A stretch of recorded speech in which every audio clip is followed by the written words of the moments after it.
So real quick, the SN197 has a shifter problem where they break and you can't see, where you're shifting and all that stuff. So you can end up buying a new one, like so.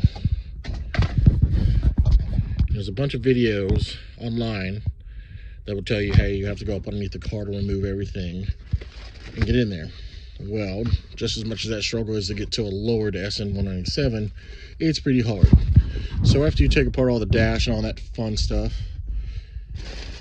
loosen up your e-brake right here. I know that light's shiny, but the e-brake right here, counterclockwise, it's a 10mm bolt.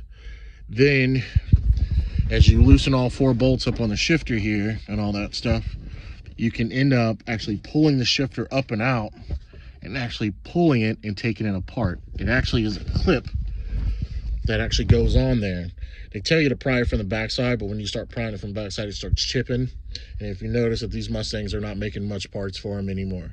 So you can pull this off, which goes onto, that was from the old shifter. This is the new shifter over here.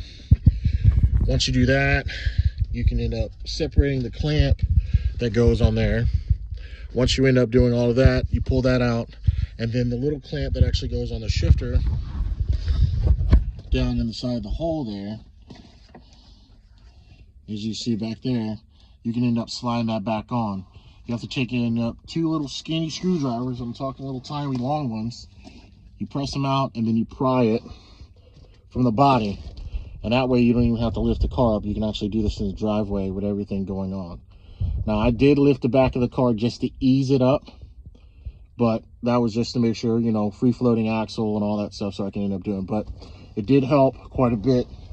So if anybody's having issues, a couple things to note is, one, this right here loosens up and you can pull more on these because these guys don't like moving at all. They don't like. So if you have to pull up the plastics and they're not moving, give this guy here a twist, a couple of loosens it up. That for one. And then once you get in here, you can start fighting with the clips and all that stuff. But once you see it, you can actually pull this whole shifter back quite a bit, and then you can throw it in there. All right, guys, just figured I'd help somebody out.